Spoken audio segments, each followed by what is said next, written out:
कृष्ण गोविंद हरे हे नाथ नारायण वासुदेव। गोपाल कृष्ण भगवान की जय। तो हम लोग अभी 13वें अध्याय से अध्याय में चल रहे हैं। तो 13वें अध्याय में मूल चीज जो है वो ज्ञान की है। 13वें अध्याय से प्रारंभ होता है ज्ञान का सफर।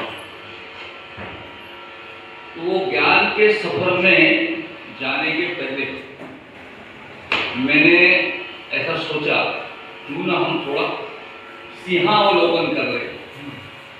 सिंहावलोकन कर रहे। सिंहावलोकन किसे बोलते मालूम नहीं।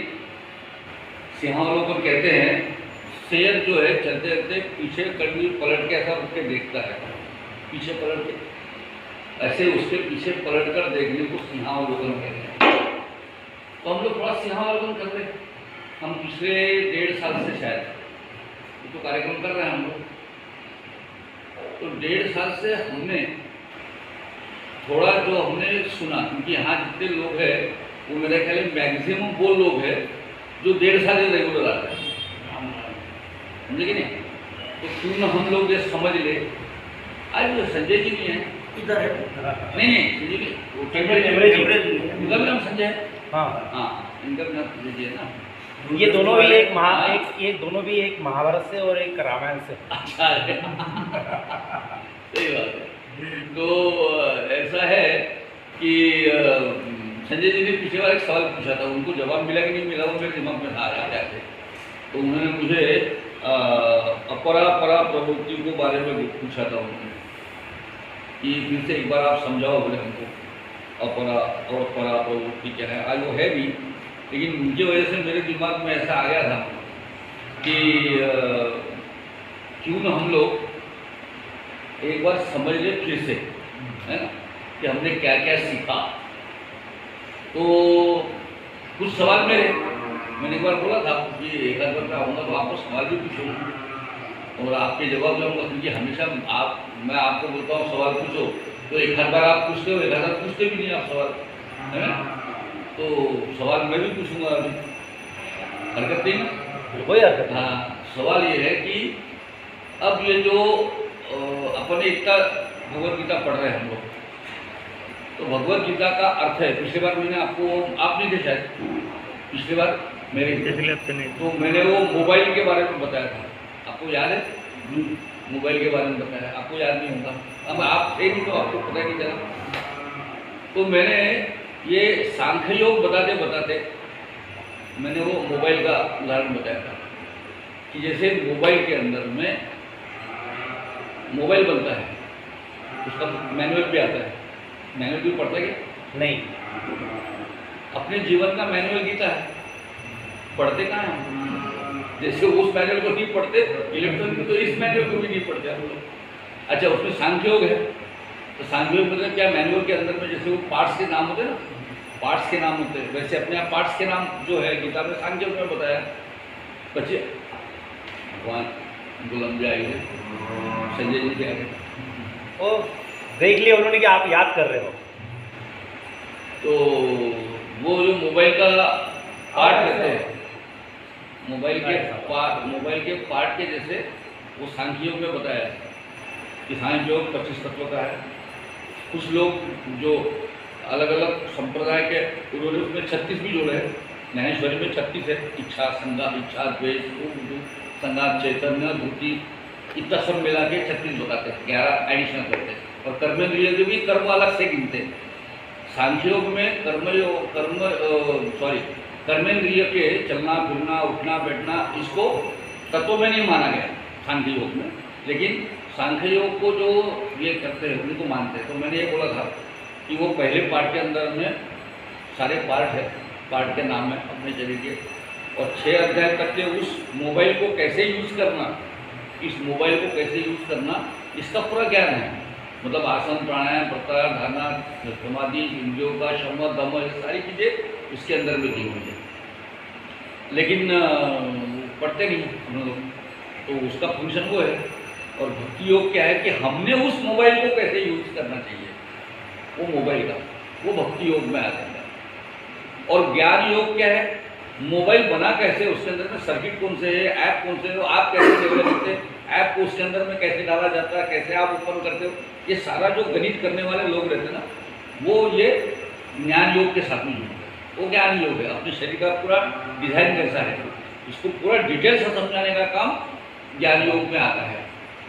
लेकिन ये मोबाइल में जब तक चिप न डली हो तब तक मोबाइल किसी काम का नहीं है। चिप होना चाहिए, खाली मोबाइल में से क्या होता है, जब तक चिप नहीं डालते तो परमात्मा ने वो जो चिप है वो हमारा है आत्म तत्व, जीव जिसको बोलते हैं, प्राण तत्व जो है वो मोबाइल की चिप है। और वो मोबाइल की चिप जो है वो जुड़ती है इसके साथ, सैटेलाइट के साथ में। कंपनियाँ होती ना, एयरटेल, अमुक तमुक सारे कंपनियों से हम लोग लेते हैं, तो जब तक उसके साथ कनेक्शन नहीं जुड़े तब तक मोबाइल भी नहीं चलेगा और चिप भी नहीं चलेगी। होता ये है कि हमारा चिप आत्म तत्व हमेशा परमात्मा के सैटेलाइट के साथ में, कंपनी के साथ में जुड़ा रहे तो मोबाइल बढ़िया चलेगा। लेकिन अगर मोबाइल अगर ये भूल गया कि परमात्मा के साथ जुड़ना है और उसने अपने पार्ट के साथ में जोड़ना शुरू कर दिया तो मोबाइल हैंग हो जाता है, होता है ना। तो वैसा अपना ये मोबाइल जो है वो हैंग हुआ अपने जीवन का। तो इसके लिए आसान मार्ग ये है कि उसको परमात्मा के साथ में, और हर जन्म जो है वो हमारा रिचार्ज है, तो जितना ही रिचार्ज आया उतना रिचार्ज होता है। तो ऐसा मैंने पिछले बार उदाहरण बताया, तो आप जो लेकर के आज को विस्तार से दे दिया। तो आप मुझे बताओ, भगवतता प्राप्त करने के लिए भगवत गीता में कितने मार्ग बताए और कौन कौन से बताएंगे? अपने पढ़े। भगवतता प्राप्त करने के लिए, भगवान को प्राप्त करने के लिए, या अपने अंदर के भगवतता को बढ़ाने के लिए भगवान ने कितने मार्ग बताए, कितने योग बताए? चलो आपको मालूम तो मैं फिर से बता दूँ। कर्मयोग, भक्ति योग और ज्ञान योग। तो पहले 6 अध्याय तक के कर्मयोग कर हुए हैं, उसके बाद भक्ति योग कर हुए। तो कर्मयोग को बताते समय भगवान इशारे इशारे में थोड़ा थोड़ा अपने बारे में बताते हैं, लेकिन पूरी तरह से उसको कर्म के लिए प्रेरित करने के लिए अपने भगवान होने को ज़्यादा उजागर नहीं करते, जो वो फिर 7वें अध्याय के बाद करते हैं कि मैं कहाँ कहाँ हूँ, कौनते कौनते जगह मेरी विभूतियाँ है, जिसके वजह से भी अर्जुन की इच्छा होती है कि भैया विभूतियाँ उनको दिखाओ है, तो फिर वो भगवान अपना रूप उसके अंदर में भक्ति का भाव बहुत जागृत होता है। कौन सा भक्त मुझे प्रिय है ये भगवान बताते हैं। तो ये तो हो गए 3 मार्ग। अच्छा, तो पहले कर्मयोग आता है, तो कर्मयोग के पहले कर्म आते हैं। तो मैंने आपको 3 कर्म बताए थे, कर्म के 3 प्रकार बताए थे, याद है आपको? नहीं याद है तो फिर से बता देता हूँ। कर्म के 3 प्रकार। एक क्रियमान कर्म है ना, जो हम हर रोज करते हैं, चलना फिरना, उठना, खाना पीना, अपना काम करना, व्यापार करना, धंधा करना, पढ़ाई करना, यज्ञ करना, पढ़ना लिखना, ये सारे जो कर्म करते हैं वो हमारे क्रियमान कर्म है, रेगुलर। अब ये गीता में एक चीज बताई है कि क्रियमान कर्म का करे बिगर आप रह नहीं सकते। ये तो मैंने बताया कि एक क्षण कजरमपि तिष्ठ जातु तिष्ठति अकर्मकृत, एक भी क्षण जो है बगैर कर्म किए किसी का रहता नहीं। कर्म किए बगैर आदमी रह नहीं सकता। मन हो, बुद्धि हो, अहंकार हो, अपने इंद्रिय हो, ये सारे अपना अपना नियत कर्म करते हैं। और दूसरी बात बताई थी मैंने कि कोई भी कर्म फल दिए बगैर नहीं मानता। कर्म का एक निश्चित फल है, चाहे कोई भी आप कर्म करो, पढ़ाई करो पास हो जाओगे, फल तो है। धंधा करोगे मुनाफा कमाओगे, फल तो है। किसी को गाली दोगे वो झापड़ मारेगा, फल तो है, ठीक है नहीं? खाना खाया, अपना शरीर बना, अन्नाद भवन्ति भूतानि, फल तो है। तो फल ऐसे हमारे कर्मों के फल तय हैं। अब ये कर्मों के फल जो है क्रियमान कर्म के फल बनते हैं, समझ लो आप। क्रियमान कर्म ही फल का कटोरा आपके हाथ में दे देता है और फिर वो आपके साथ चलते रहता है वो फल का। उसमें से कुछ फल जो है तात्काल फलते हैं, समझे कि नहीं, लेकिन कुछ फल आपके साथ जमा होकर रहते हैं, चलते हैं। तो मैंने उदाहरण बताया था, धृतराष्ट्र का उदाहरण बताया था कि वो 50वें जन्म के पहले क्या था, कौन सा कर्म किया था, ये भी बताया। राम का बताया मैंने कि राम का कर्म जो था, दशरथ को जो पुत्र युवक था वो उसने श्रावण को मारा था, तो उसका कर्म का फल श्राप के रूप में मिला, जो उसके कितने 20-25 साल के बाद में उसको भुगतना पड़ा। तो किसी का ऐसा 10-20 साल के बाद भुगतना पड़ता है। किसी कर्म का फल जो है वो इमीडिएट होता है, किसी कर्म का फल जन्मों जन्मों तक भी जाता है। तो एक बड़ी अच्छी कथा याद आ गई मुझे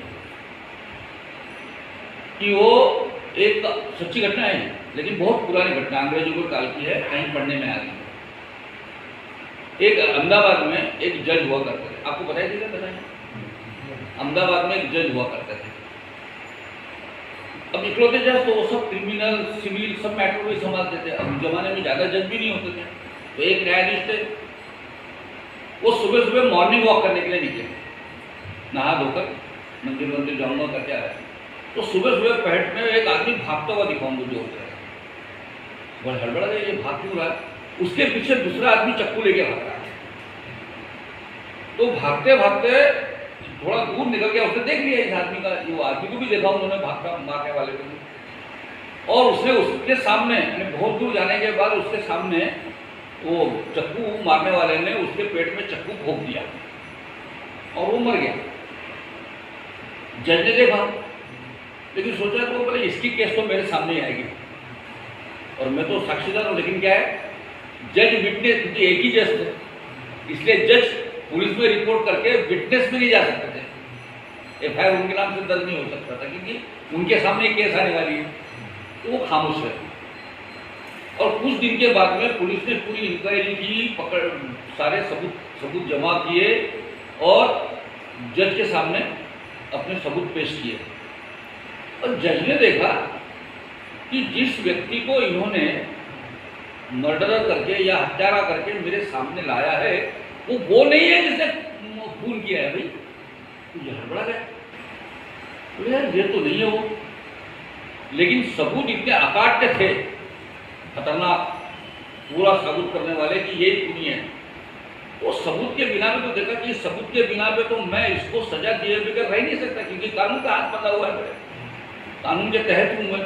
जो सबूत मेरे सामने आए हैं उसको मैं नकार कर इसको निर्दोष नहीं छोड़ सकता, क्योंकि मुझे मालूम ही है इसका ये नहीं है, लेकिन मैं छोड़ नहीं सकता क्योंकि सबूत उसके विरोध में है। वो बड़े परेशान हो गए, बोले इसको तो सजा, मौत की सजा बिल्कुल देनी है, क्योंकि सबूत बहुत खतरनाक है। फिर भी इनका मन नहीं माना, तो उन्होंने बोला इसको देना तो है, जरा इसके साथ बात करो। तो उसने उसको चेंबर में बुलवाया, पुलिस वाले बोला इसको चेंबर में भेजने से बात करो। वो चेंबर में गया, उसने पूछा भाई, वो रोने लग गया, आँख में से आंसू झरझर बह रहे उसके, और वो बहुत रुदन अवस्था में, करुण अवस्था में वो था। उसने कहा कि माई बाप मैंने खून नहीं किया है, बोले मैं निर्दोष हूँ, बोले ये तो सबूत। तो जज बोलता है मैं जानता हूँ कि निर्दोष है, क्योंकि खून करने वाले तो मैंने देखा, वो क्यों नहीं है मुझे मालूम है। तो बोले फिर आप मुझे मैं भी छोड़ नहीं सकता, बोले क्योंकि तेरे विरोध में इतने सारे सबूत है कि मैं उसे छोड़ ही नहीं सकता, बोले तेरे को। लेकिन मेरे सामने प्रश्न है कि तेरे को इस खून की सजा क्यों मिल रही है? तू मेरे को यह बता कि तूने अपने जीवन में इसके अलावा कुछ कोई ऐसा घोर कर्म किया है क्या? तो वो थोड़ा सा सोचा गया, बोले देख मैं तुमको सजा देने वाला, तू मरने वाला है। मरते समय आदमी झूठ नहीं बोलता, क्योंकि परमात्मा के पास जाना है। तो तू कोई भी चीज सच बता दे, झूठ मत बोल दो, क्योंकि मेरे सामने प्रश्न है कि तेरे को यह सजा क्यों मिल रही है। तो उसने बताया, बोले मैं ये खून तो मैंने नहीं किया, बोले लेकिन इसके पहले एक नहीं 2 खून कर चुका हूँ, बोले तब मेरे पास बहुत पैसे थे, तो मैंने पुलिस वालों को वगैरह खिला पिला के अपनी केस कमजोर कर दिया था, बोले तो मैं उसमें बच गया था, बोले लेकिन अभी मेरे पास इतने पैसे नहीं थे, निर्दोष होने के बावजूद भी पैसे से मैं माली हालत से, वो उसका कर्म था ना, कर्म की वजह से उसकी हालत खराब हो गई। तो बोले उसकी वजह से मैं पैसे नहीं दे सका और मेरे पे तोहमत आ गई। बोले फिर जज बोलता है, वही तो मैं सोच रहा हूँ कि तेरे कोई तो भी किसी घोर कर्म के कारण ही तेरे को ये सजा मिल रही है, तो तू ये मान के चल कि इस खून की सजा मैं तुझे नहीं दे रहा हूँ, इस खून की सजा मैं नहीं दे रहा हूँ, मुझे मालूम मैं कभी नहीं सोचा, लेकिन मैं उस 2 खून की तेरे को सजा दे रहा हूँ जो तुमने किए और जिससे बचने का तुमने प्रयत्न किया और बचा भी। तो बोले ये सब प्रारब्ध करके मैं बोला ना कि हमारे कर्मों का ऐसा संचित कटोरा जो है वो हमारे जन्मों जन्मों तक साथ ले जाना पड़ता है। अच्छा, इसका कोई वजह गुना भाग नहीं होता जी इसके अंदर में। हाँ, जैसे मैंने 5 पाप कर्म किए और 10 मैंने पुण्य कर्म किए, तो 10 में से 5 माइनस हो गए और 5 जो है मेरे पुण्य कर्म बचे। अब मेरे को तो पुण्य कर्म का ही फल मिलेगा नहीं, दोनों साथ साथ चलते रहते हैं। तो बहुत बार आप देखते हो अपने जीवन में भी कि कई घटना आपके जीवन में दिखती है, बहुत सारी घटनाओं के मालूम है क्या कारण समझ में नहीं आता अपने, है ना। जैसे कोई बच्चा जो है उसके माता पिता का बहुत बड़ा अच्छा व्यवसाय है ना, और वो बच्चा जन्म लेते बराबर जैसे चांदी के चम्मच से अनाज खा रहा हो ऐसी अवस्था में रहता है, लेकिन माँ बाप के होने के बाद में ये बच्चा बड़ा बनता है। इसके जो बच्चे आए हुए अभी वो भी धंधे में आ गए, लेकिन धीरे धीरे इनका धंधा ऐसे डाउनफॉल में आते हुए दिखाई देता है। ऐसा अपन देखते हैं और अपन बड़ा सोचते हैं कि यार क्या आदमी है, उसके माँ बाप ने कमाया लेकिन बच्चों ने सब बिगाड़ दिया, ऐसी लाइन अपन बोल देते हैं। लेकिन होता क्या है कि उस आदमी को उसके कुछ पुण्य कर्म थे जिसके कारण वो अच्छे घर में जन्म लिया, अच्छा फल प्राप्त किया, अच्छा ज्ञान प्राप्त किया, आनंद से जिया, लेकिन जब उसके पाप कर्म का फल पकना शुरू हो गया तो उसके हाथ से उसके साथ जो व्यवसाय है धीरे धीरे खत्म होते हुए आएगा, क्योंकि उसको फिर उस भाग के कर्म का फल जो है दूषित कर्म के फल को भी भोगना ही था। तो ऐसा संचित कर्म जाता है, तो ये दूसरा भाग है। और तीसरा कर्म का प्रकार है प्रारब्ध कर्म। तो प्रारब्ध क्या होता है, तुम्हारे संचित कर्म का जमावड़ा जो हुआ है उसको भोगने के लिए तुमको जो जन्म मिला है वो प्रारब्ध कर्म है आपका। आपका हर जन्म जो है ये समझ लो, आपको मिला हुआ यह जन्म जो है ये आपके पिछले संचित कर्मों का प्रारब्ध आकार बनकर आपके रूप से ही धरती पे अवतीर्ण हुआ है और आपको कर्म करते हुए पिछले प्रारब्ध संचित कर्म का भोग भोगना है। और जितना आपको तय किया हुआ है, परमात्मा बड़ा होशियार है, बड़ा होशियार है, वो तय कर लेता है तेरे को अगले जन्म में इतना, ये तो है तेरे 1000 कर्म हो गए, अब अगले इस जन्म में तू ये 100 कर्म का जो संचित कर्म का जो है प्रारब्ध लेके चले जाते हैं इस जन्म में, तो 100 दे दिया उसने, लेकिन 900 तो बचे हुए हैं ना, तो 900 को फलने के लिए फिर इस आदमी का तीसरा जन्म होगा जिसमें ये संचित कर्म का और 100 उसको अंदर में डालेगा। अच्छा, फिर इस जन्म के फिर कर्म जो है वो भी अपना संचित जमा कर रहा है ना, जो इसके अंदर में 900 में फिर 950, 1000 ये बनते जा रहे हैं, लेकिन ये 100 देगा। तो ये 100 कर्म जब तक उसको जीवन के अंतिम सांस तक भोगना है, और उसके हिसाब से ही परमात्मा ने उसका जीवन तय किया हुआ है कि ये 100 भोगने के लिए तुझे कितना काल लगेगा, 60 साल, 70 साल, 80 साल, 90 साल, ये ऊपर वाले ने तय किया हुआ है। और जब तक वो भोग नहीं भोगता तब तक उसकी सांस नहीं रुकती, चाहे हॉस्पिटल में बीमार अवस्था में खटिया पे पड़ा हो, सलाइन लगी हो, हाथ पाँव में क्या बोलते हैं बेड सोर्स हो गए हो पीठ में, और बात से दुर्गंध से वो मरा जा रहा है, परमात्मा को बोलता है, हे परमात्मा मैं बहुत दुख में हूँ, मुझे उठा ले, अब सहन नहीं होता, मेरे घर वाले भी मेरे जाने की राह देख रहे हैं, ये कब जाएगा और कब हम मोकले हो जाएंगे, ये सब कर रहा है। लेकिन परमात्मा कहता है तेरे 95 हो गए, अभी 5 बाकी है, तो ये 5 के भोग के लिए को भोगना पड़ेगा। अभी जैसा ही उसका वो प्रारब्ध कर्म का आखिरी कर्म जो है भोग लिया, वैसे ही दूसरे ही क्षण उसके मुंह में डाला हुआ गंगा जल नाक से बाहर निकल के आ जाएगा, वो पी नहीं पाएगा। तो जब तक ये मिला हुआ है प्रारब्ध कर्म, तब तक भोगना है। तो ये सारा जो है क्रियमान कर्म, संचित कर्म, इसका अपन ने जो 3 मार्ग ढूंढे हैं ना, कर्मयोग, भक्ति योग और ज्ञान योग, इसका कनेक्शन कैसा है मैं बता रहा हूँ। इसका कनेक्शन ऐसा है कि जो क्रियमान कर्म है, तुम जो कर्म करोगे उस कर्म का फल तो मिलना है, जो कर्म करोगे वो।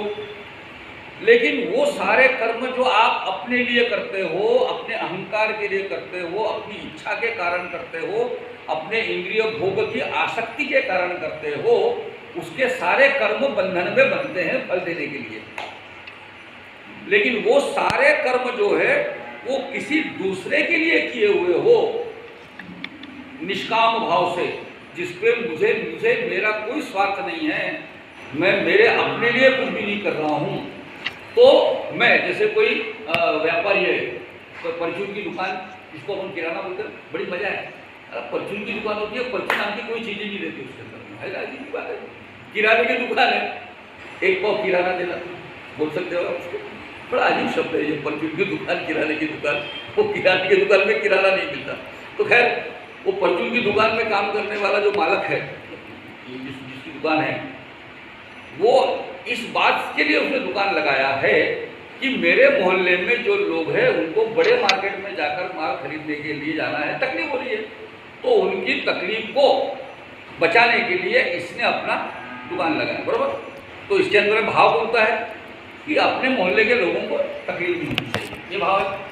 अब ये भाव में वो अगर सच्चाई से काम धंधा कर रहा हो कि मैंने 100 रुपये का माल लाया है, मैं 105 में बेचूंगा उसको, क्योंकि 5 रुपये तो उसके श्रम के है ना, आपके हैं। परमात्मा ने दिया ही उसको ये बुद्धि की ये दुकान लगाओ, तो 5 रुपये ले उसके ऊपर में। तो 5 रुपये जब तक ले रहा है और सामने वाले को अनाज, दाल, किराना साफ करके दे रहा है, साफ करना भी एक कर्म है ना, क्योंकि वो साफ करता है तो वो जो है अनाज वो सामने वाले को मिल रहा है, साफ किया हो, तो उसकी वो भी सेवा है उसकी। तो ये सेवा, और वो जो 5 रुपये ले रहा है उसका कर्म नहीं बनेगा उसको, क्योंकि वो सेवा के लिए किया हुआ है। लेकिन जैसे ही पाटे को उसने एक 50 ग्राम का पाट लगा दिया नीचे से लगा दिया, तो सामने वाले को 100 ग्राम मिलने के, समझेगी नहीं, 90 ग्राम मिल रहे समझ लो। तो वो जो कमाया है नंबर 2 में, लालच के कारण जो कमाया है उसका कर्म का बंधन बनेगा। लेकिन अगर इसने जो कर्म लोगों की सेवा के लिए किया तो नहीं बंधेगा। कैसे बताओ? एक डॉक्टर था, एक डॉक्टर के यहाँ पे अगर एक पेशेंट जाता है कि मेरे पिताजी बीमार है, आप चलिए डॉक्टर साहब, तो वो कर्म जिसका कर्म बंधन नहीं बनेगा, तो डॉक्टर क्या बोलेगा उसको? अच्छा ऐसी बात है, चल चलता हूँ, ठीक है चलता हूँ, लेकिन तब 20 किलोमीटर जाना, चिंता मत कर, तो कैसे आया? मैं तो बस से आया थे, मेरे साथ गाड़ी में चलते, तेरे पिताजी को मैं देख लूँगा, उसकी दवाई ववाई करूँगा, सब पहले पैसे से बाद में देख लेंगे। ये जब कहता है वो, तो उसके मन में उस बीमार को ठीक करने का मन बन गया है, उसके मन में अपने वैद्यकीय पेशे का सेवा भाव उसके अंदर में आया है, तो उसका कर्म जो है फल में परिवर्तन नहीं होगा, कर्म का बंधन नहीं बंधेगा, और बंधन नहीं बंधेगा तो फल नहीं मिलेगा, उसका फल उसके साथ जमा नहीं होगा संचित में। लेकिन कोई आया व्यक्ति उसके पास में, आप मेरे पिताजी बीमार है, मेरी फीस 200-500 रुपये होती बहुत, पहले बता देता हूँ। जैसे ही उसने कहा मैं आता हूँ, लेकिन मेरी फीस 500 रुपये, आता हूँ, तो उसमें थोड़ा सा सेवा का भाव है, समझिए, और थोड़ा उसके अंदर के राजस भाव का प्रकटीकरण है कि मैं पैसे तो लेता हूँ, सामने वालों को कोई बात नहीं, चल, लेकिन गाड़ी चलाना है ना, हाँ तो गाड़ी में तो गाड़ी में अच्छा 100 रुपये पेट्रोल के अलग से लगेंगे, तो ये जो चलेगा तो उसके अंदर में सेवा का भाव है, और अपने लिए कुछ कमाने का, ज़्यादा का कमाने का भाव है, तो सत्व और रज दोनों मिक्स हो जाएंगे तो उसका कर्म का बंधन बंधेगा, लेकिन सेवा के कारण उसका फल जो है उससे अच्छाई में परिवर्तित होगा। अच्छे फल में भाई पैसा होता, अगले जन्म में भी जो मिलना है, एक जन्म में मिलना है, उसके अंदर में उसको। तीसरा व्यक्ति अगर जाता है डॉक्टर के पास और कहता है मेरे पिताजी बीमार है, आपको करना, पहले 500 रुपये रखें यहाँ पे, तो 500 रुपये रखेगा तो मैं चलूँगा, नहीं तो मैं कोई आता नहीं हो, 20 किलोमीटर पहुँच जाएगा और गाड़ी में मेरे को लेके चलना है तो 500 रुपये अलग से उसके लगेंगे, है ना। ये 3 अलग अलग प्रकार के भाव अपने मन में आ सकते कि नहीं, ऐसे अगर आप देखोगे तो उस तरीके से अगर कोई करता है तो उसके कर्म का बंधन बंधेगा और कर्म का बंधन बंधे बराबर उसका जो फल है वो पकने के लिए तैयार हो जाएगा।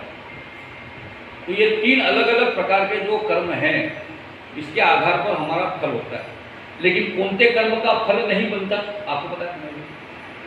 जिस कर्म के अंदर में आपका निष्काम भाव है, अपने लिए कोई भी स्वार्थ नहीं हो, अपने लिए परमात्मा ने जितना दिया हुआ है उसी में मैं संतोष कर लेता हूँ, और जो कुछ भी मुझे मिल रहा है वो परमात्मा की असीम अनुकंपा से है, इसमें मेरा कोई रोल नहीं है।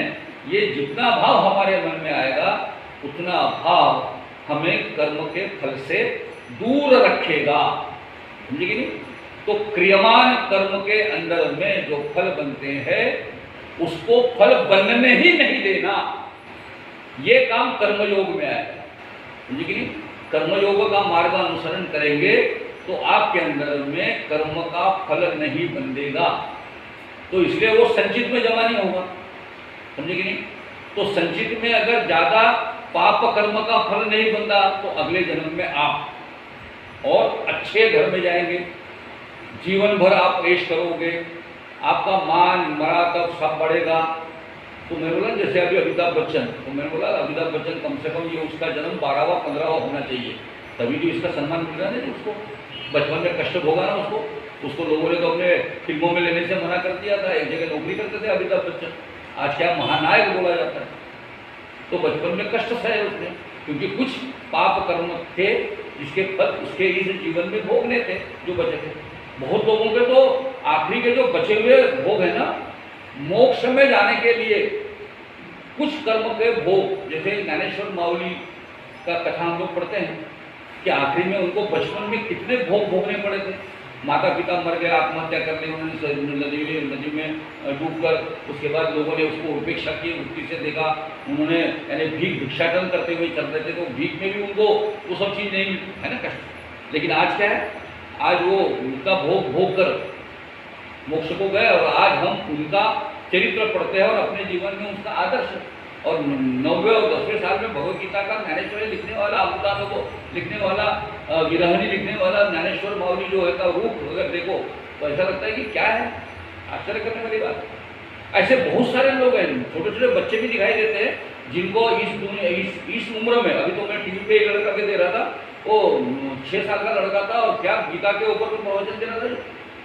क्यों?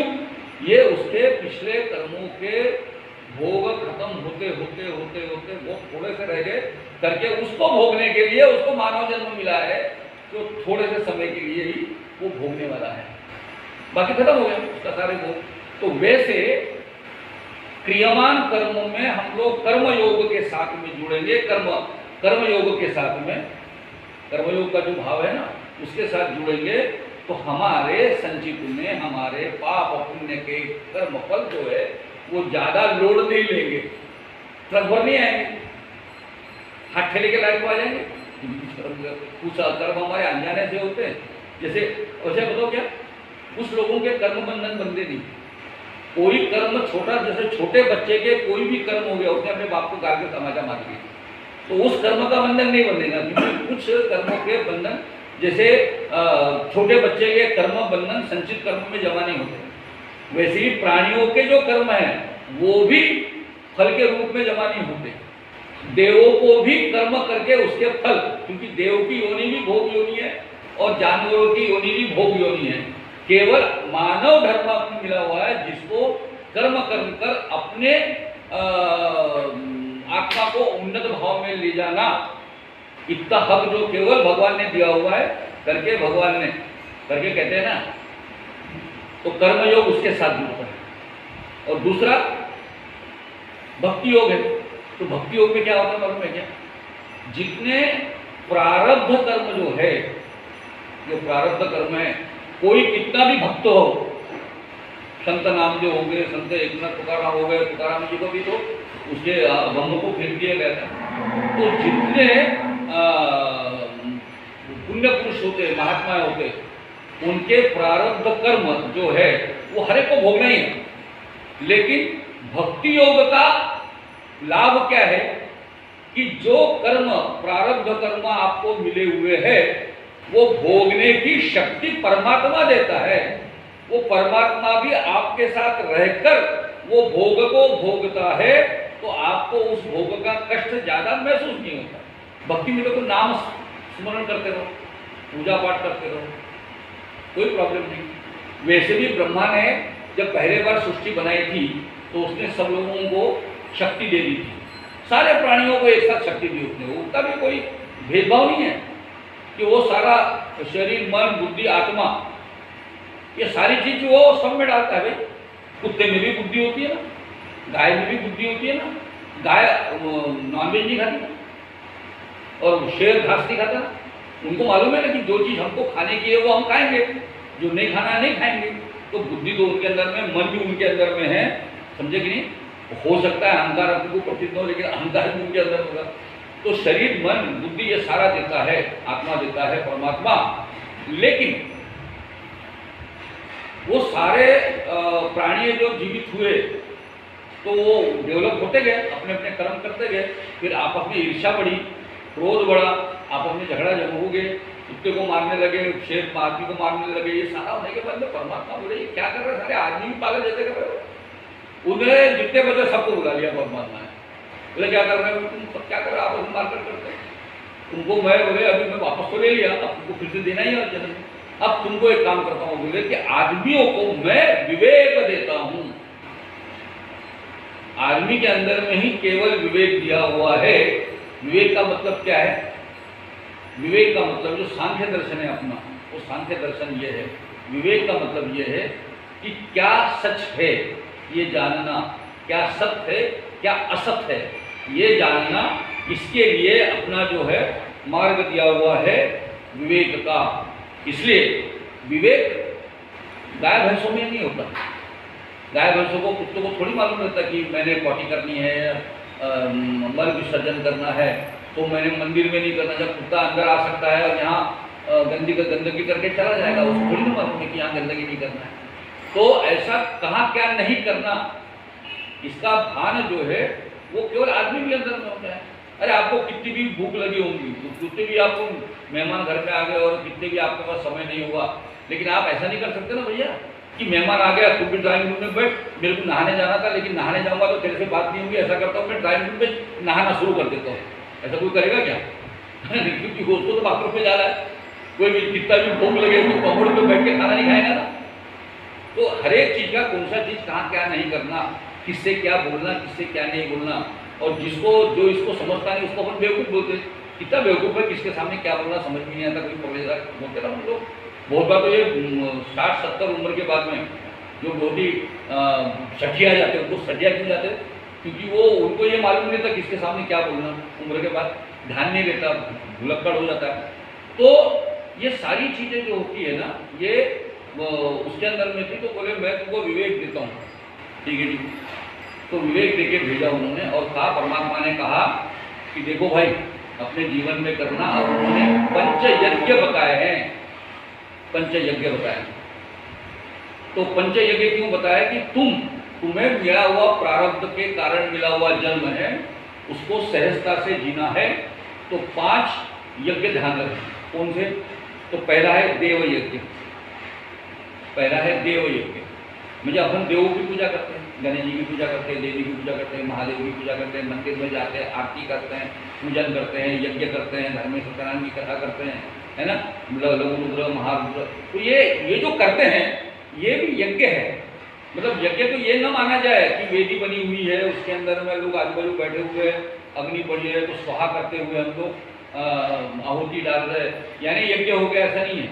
जो हम पूजा करते हैं ये भी यज्ञ है, वो भी कर्म हमारा यज्ञ के रूप में आएगा, तो ये देव यज्ञ है।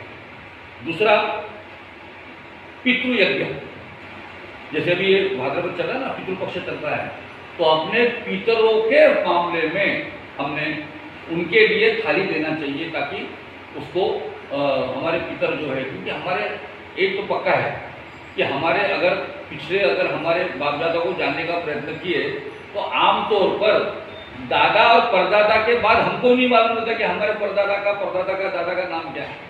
बड़े मुश्किल से वो जो होता है ना पिंडदान करने वाले लोग अक्सर अगर बैठे तो आपके पूर्वजों के नाम पूछते हैं ना, तो पूर्वजों के नाम पूछते हैं तो अपन ज़्यादा क्या है, बाप जी का नाम बता देंगे, बाप जी के पिंडदान के लिए आए हुए तो बाप जी का नाम बता देंगे, बाप जी का नाम बता देंगे, उसके बाप जी का नाम बता देंगे। उसके बाद अगर उससे पूछा इनका नाम क्या है तो नहीं बताते, तो फिर सर्वदेव नमस्कार करके वो अपना पंडित जो है सब पितरों का बगैर नाम अनाम पितरों का नाम लेकर वो आहुति डालने के लिए बोल देता है। एक बार मेरे को मैं हमारे माता जी का ध्यान हो गया, तो हम आंदोला गए, तो हमारे वो लक्ष्मी प्रसाद शुक्ला जी पंडित है, हाँ चलो बता दो, माता जी का नाम सरकार, उनके माता जी का नाम रमपुर, उनके माता जी का नाम मैं लगम बोलूँ, उसके माता जी का नाम सोनूबाई। तो मेरी बहन बोले चलो उसके नाम कैसे मालूम है, मैंने मेरे को नाम नहीं मालूम। फिर वो पूछ रहे, मैं बता रहा था, अच्छा मेरे अमुक एक नाम बताने से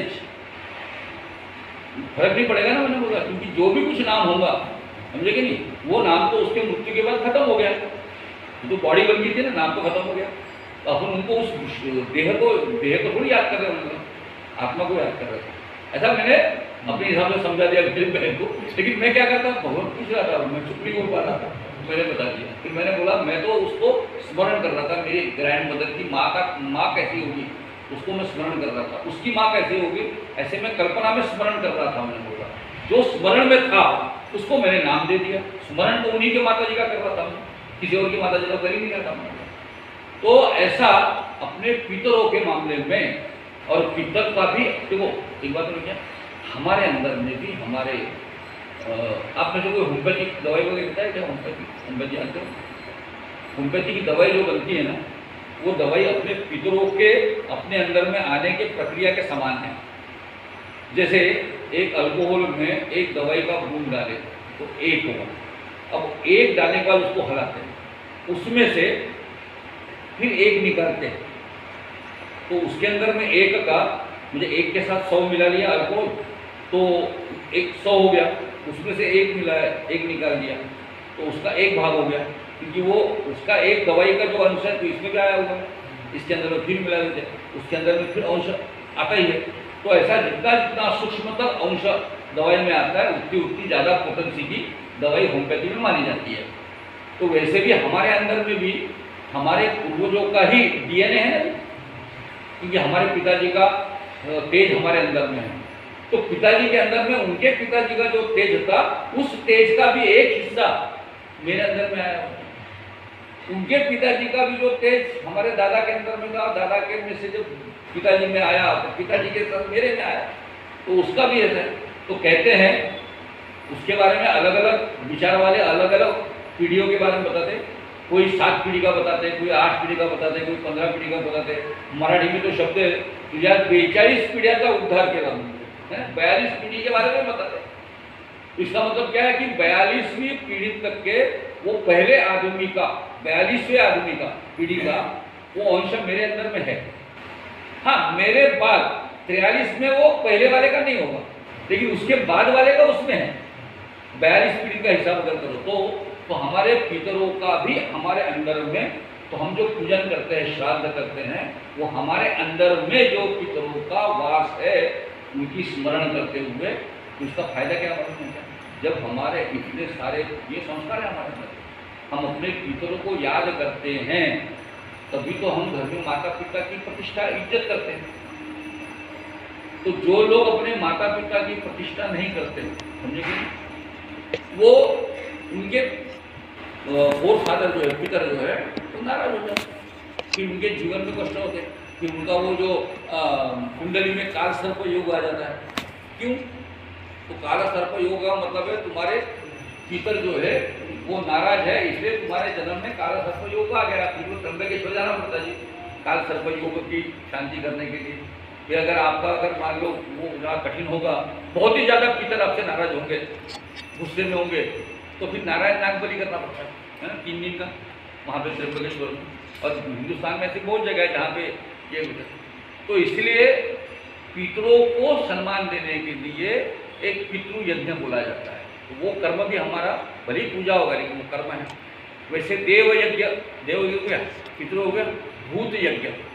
भूत मतलब इस चराचर सृष्टि में जितने जीव जन्म लेते हैं, जितनी सृष्टि के अंदर में है, स्थावर जंगम जो भी है, गाय भैंस पशु, इस पेड़ पौधे पंछी, ये सारी चीज़ें जो है वो सब भूत है।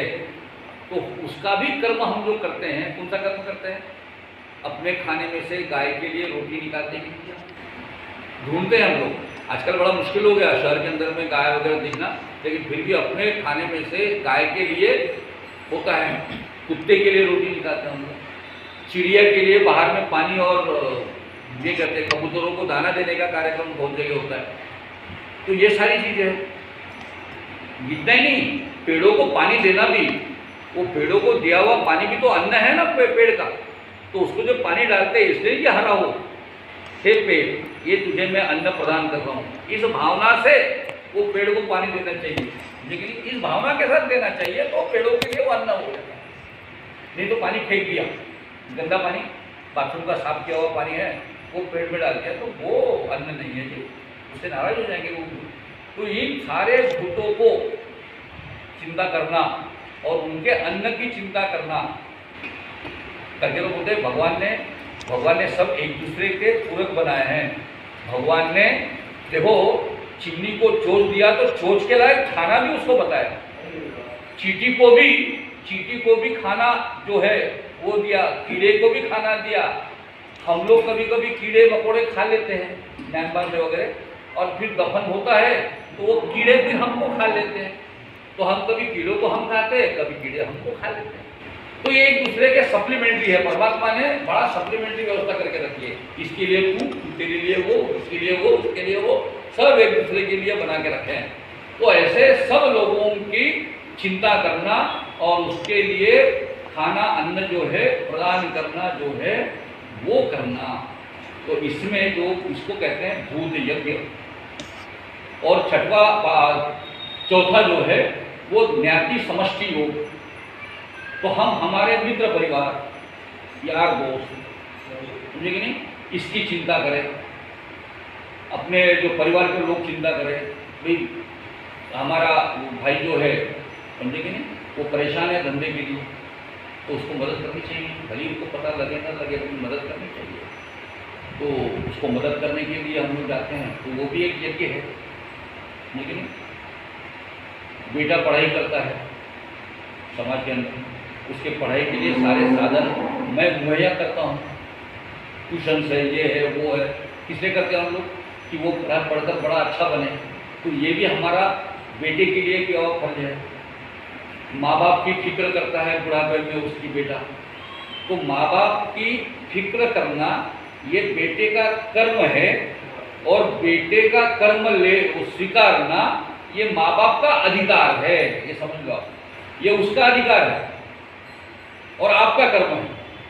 तो हर बार जिसका अधिकार है उसके अधिकार के लिए हम कर्म करें, लेकिन ये उसका अधिकार है। वो व्यापारी व्यापार करता है, नौकरी करने वाला अपने ऑफिस में नौकरी करता है, तो वो भी तो एक अधिकार है ना।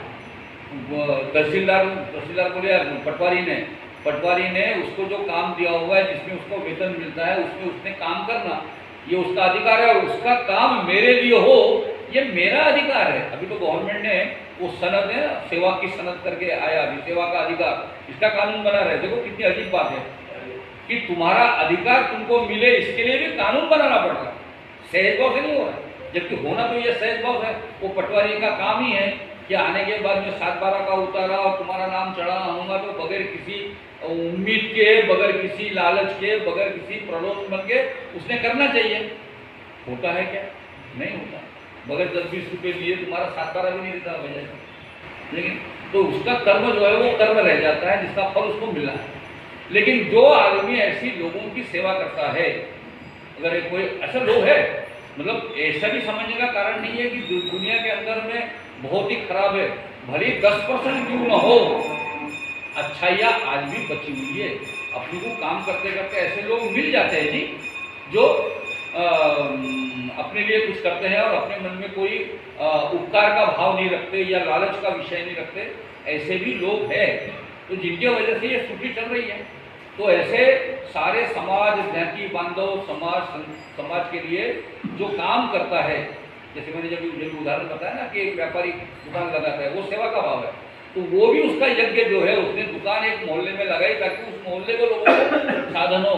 डॉक्टर ने अपने दवाखाने में काम करते करते किसी और जगह दवाई देहात में जाकर अपना दवाखाना का लगा, वहाँ पे लोगों को लाभ मिले, तो उसका सारा कर्म जो है वो भी यज्ञ के रूप में होता है।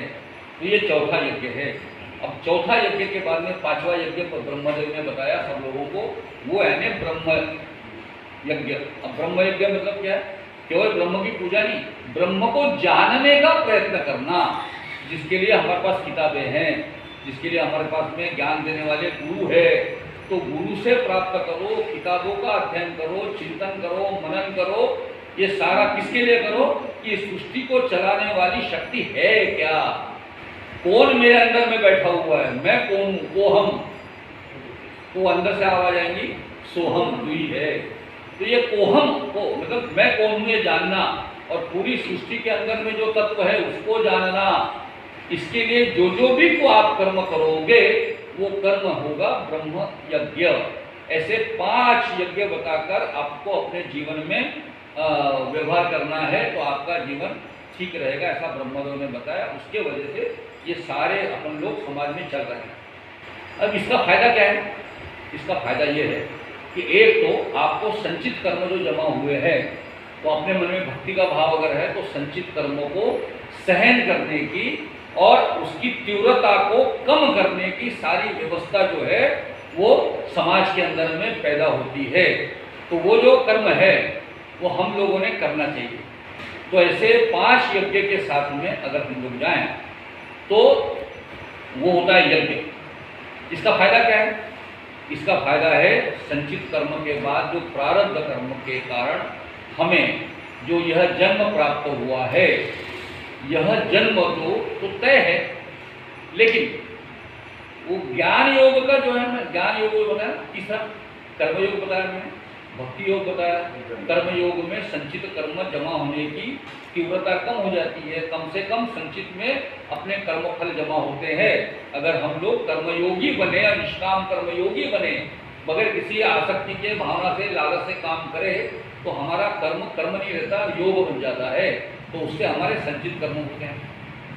ये जो भक्ति योग के माध्यम से क्या होता है कि भक्ति योग के माध्यम से जो हमारे संचित कर्म हो उसको सहन करने की, उसकी तीव्रता को सहन करने की शक्ति परमात्मा अपने साथ देता है, और परमात्मा अपने साथ रहता है।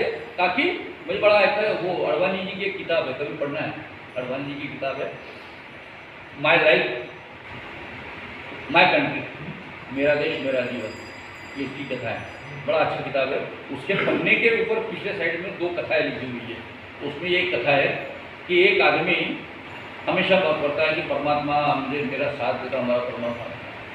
तो एक आदमी पूछता है, अरे तू कहता है कि परमात्मा तेरे साथ चलता है, हाँ तेरे साथ चलता है, तो तू कहता है भक्त आदमी है, तू मानता है कि परमात्मा तेरे साथ चलता है, लेकिन तेरे साथ तो तेरे ही कर्मों के निशान दिख रहे हैं मेरे को। तो परमात्मा अगर तेरे साथ चलता है तो परमात्मा के कर्मों के निशान दिखने चाहिए ना तेरे साथ में।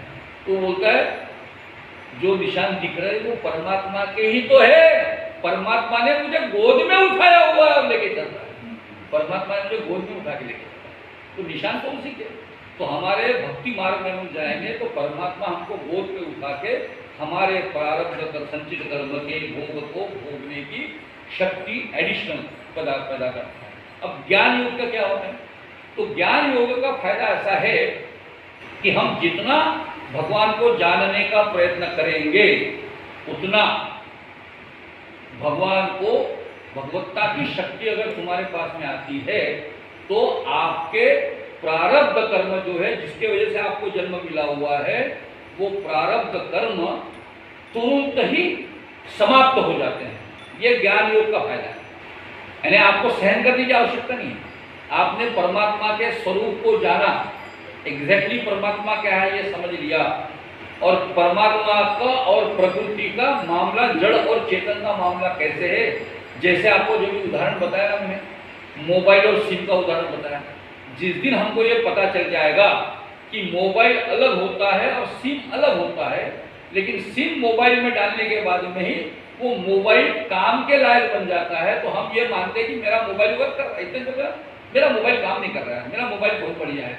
अरे मोबाइल तो तब है जब वो चिप उसके अंदर में गई हुई है, लेकिन चिप अलग है और मोबाइल अलग है, मशीन अलग है। वैसे ही हमारा देह अलग है और उसके अंदर में काम करने वाला जो आत्मा है, रूह है, वो अलग है।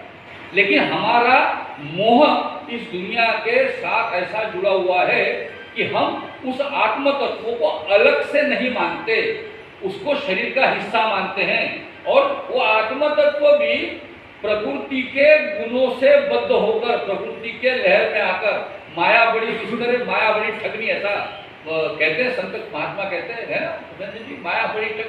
ये माया के चक्कर में उस आत्म तत्व के ऊपर में भी इस इंद्रिय तत्व का पूरा बोझा ऐसे आ जाता है कि वो ये मानने लग जाता है कि ये मैं हूं। बुद्धि के साथ जाता है तो बोलता है मैं बुद्धिमान हूं, तो मैं हूं और ये है, ये फर्क है और हूं का है। ये आत्म तत्व है, ये प्रकृति तत्व है, ये चेतन तत्व है, ये जड़ तत्व है।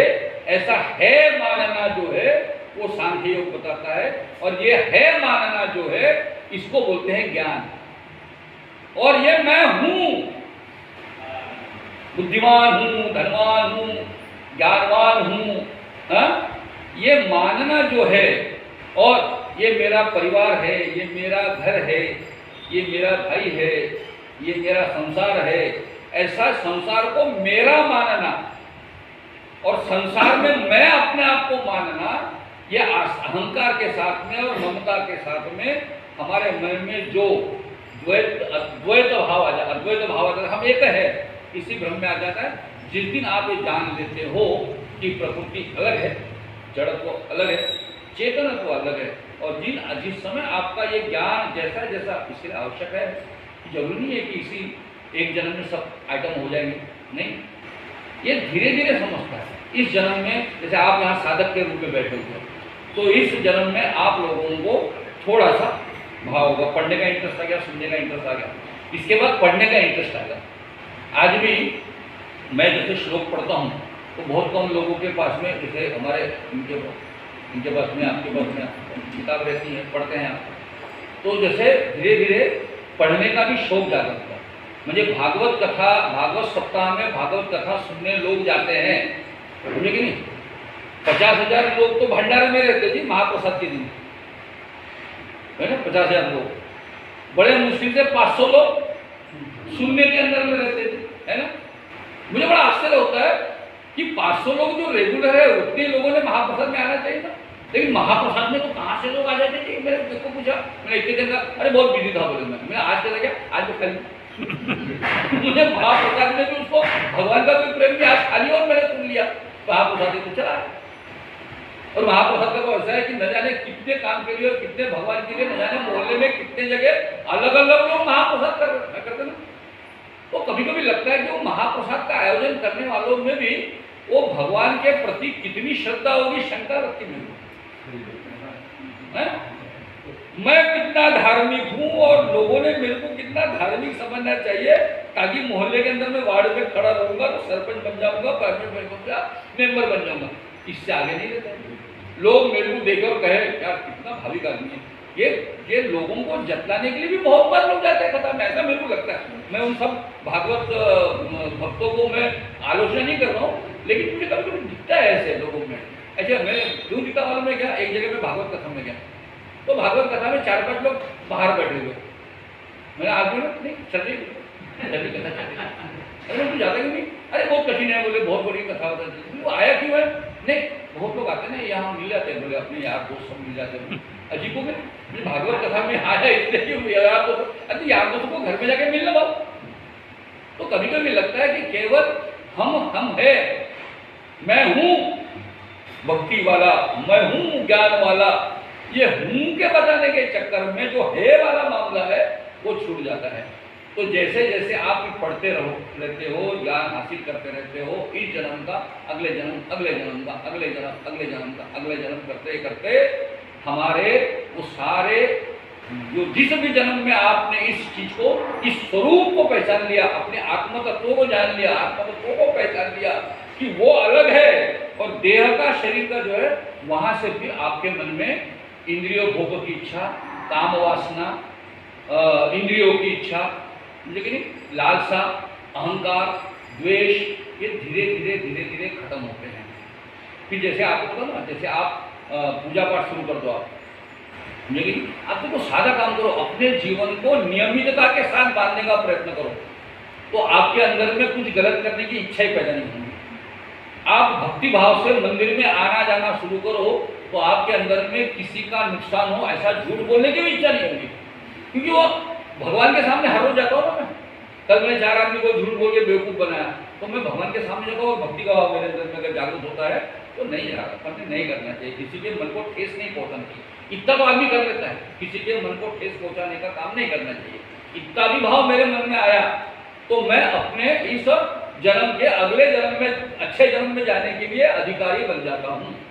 तो ऐसा अगले जन्म करते करते ये प्रारब्ध कर्म के भोग जो है ज्ञान के द्वारा, स्वरूप को समझने के द्वारा अपने को समझ में आते हैं। तो इसलिए हम लोग ये पंच यज्ञ को ध्यान रखें, कर्म योग, भक्ति योग, ज्ञान योग को समझें, और हमारे कर्मों को हम ठीक इस जन्म में करने का प्रयत्न करें। यही हमको गीता बताती है, इस जन्म में कम से कम अच्छा बने, अच्छा काम करें, लोगों की चिंता करें, यही बनाते हैं। और ये जो 13वें अध्याय, मैं इसलिए आज विषय नहीं लिया कि 22वें अध्याय तक आए थे भगवान गुरु जी अपने, और अगले हफ्ते गुरु जी आने वाले हैं, तो मैंने बोला उनका मैं बीच में काय को ब्रेक करूँ, तो मैंने आज आपको थोड़ा सा दूसरी तरफ ले जाके दूसरी चीजें बताई। हाँ, सार बता दिया मैंने आपको, पीछे ले गया ना शांति योग और महासंयोग आया अभी, तो मैंने बोला आज उनका मैं उनके क्रम को नहीं तोड़ता, मैं कुछ अलग चीज़ बताता हूँ। मैं समझता हूँ कि मेरे इस अलग चीज़ को आपने पसंद किया होगा, तो इसके साथ में आपका चलिए, हमारे दिन भर के जितने कर्म हुए हमारे हाथों से, उसकी क्षमा हम ऊपर वाले से मांग लें आखिरी में, है ना, उसका नाम लेकर। तो नाम संकीर्तनम यस्य सर्व पाप प्रणाशनम प्रणामो दुख शमनम तन्नमामि हरिं परम। नाम संकीर्तनम यस्य सर्व पाप प्रणाशनम प्रणामो दुख शमनम तन्नमामि हरिं परम। नाम संकीर्तनम यस्य सर्व पाप प्रणाशनम प्रणामो दुख शमनम तन्नमामि हरिं परम। गोपाल कृष्ण भगवान की जय, मोर मुकुट बंसी वाले की जय। आरती करेंगे।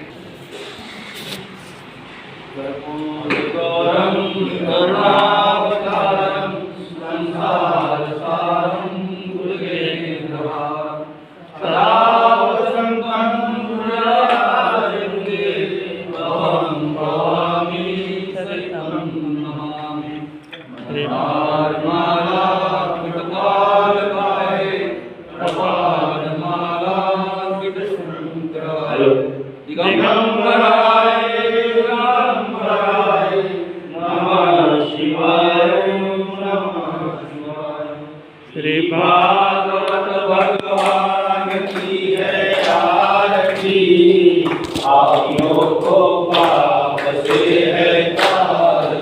श्री भागवत भगवान की है आरती, पापियों को पाप से है तार। ये अमर ग्रंथ ये मुक्ति पंथ ये पंचम वेद निराला, नव ज्योति जगाने वाला।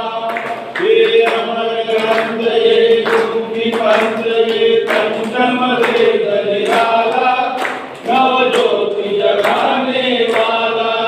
हरि नाम यही हरि ज्ञान यही, हरि नाम यही हरि ज्ञान यही। जग के मंगल की आरती, पापियों को पाप से है तार। श्री भागवत भगवान की है आरती, पापियों को पाप से है तार। ये शांति गीत पावन पुनीत, पापों को मिटाने वाला, हरि दर्श कराने वाला।